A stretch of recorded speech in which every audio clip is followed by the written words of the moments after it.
Yan sir, no? Dito na yung truck. Final linis tayo.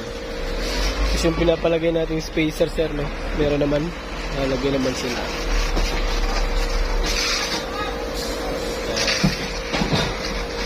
Ayun, sinicheck ni Herman. Ayan. Saka yung mga pinapatalian sir.